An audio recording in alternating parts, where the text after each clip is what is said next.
Right, welcome back. You're with us here at Cape Rugby TV.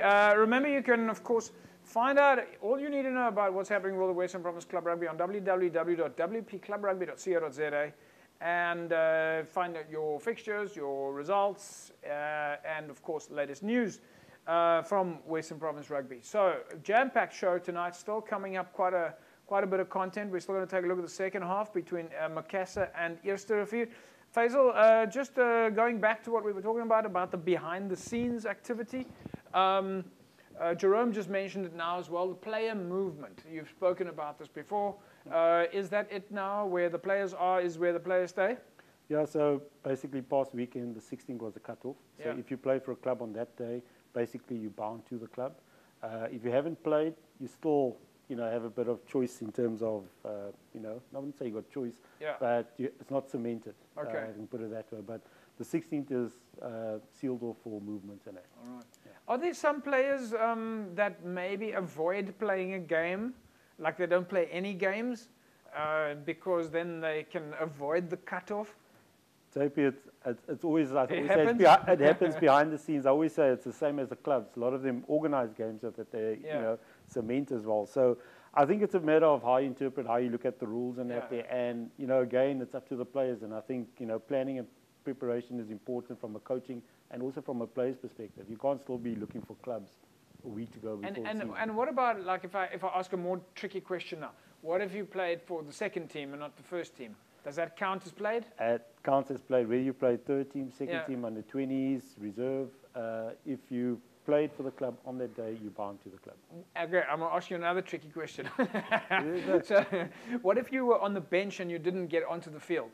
You were part of the starting line. You were part of the starting line. That's it, yeah. So, Jerome, you're obviously in the coaching space, and you obviously do a lot of education with the coaches, and you've been coaching yourself for many years.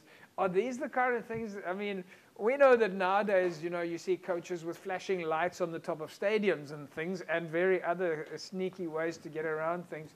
But are these the kind of things that coaches strategize on? They say, listen, I've got you in my plans, but we don't want you to pay just yet. Yeah, it is. And I think a lot of coaches, which I spoke through the couple of weeks, is that it's so sad that they say players come to the field, but they sit on the pavilion or the stand and watch the game. Yeah. So that's the danger of the players and the coaches. The coaches can see, in this guy keep on saying he's injured, but he hasn't played rugby. So what if I'm a coach and I say, right, guys, I've got 10 players here, all right, and I'm going to send you to my neighbors, all right, and you're going to go to that club, but don't play. And then when the cut was finished, we're going to bring you back to us. Would that throw things upside down? Yeah, it can, but I mean, why would that? I mean, that's to the extreme, right? Well, that is where we get. All right, folks, let's take a look now. Of course, we are thinking about all the extreme fun elements here. Macassar, Eerste. Let's take a look at the second half.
Right, there we go, folks. Nice to have you with us. Right, let's go straight to it, Jerome. Final result then, Macassar winning 40 points to 19 against Eerste. But, you know, I've got to ask the question, how much do we read into this? Because this is a derby match. Yeah, look, the score is not really a true reflection of the game. Look, Macassar scored a few tries, but the way Eerste was playing, and I mean also the set pieces, they were dominating the scrums, Eerste. And it's good for them, I mean, because Macassar is a league higher than them. Yeah.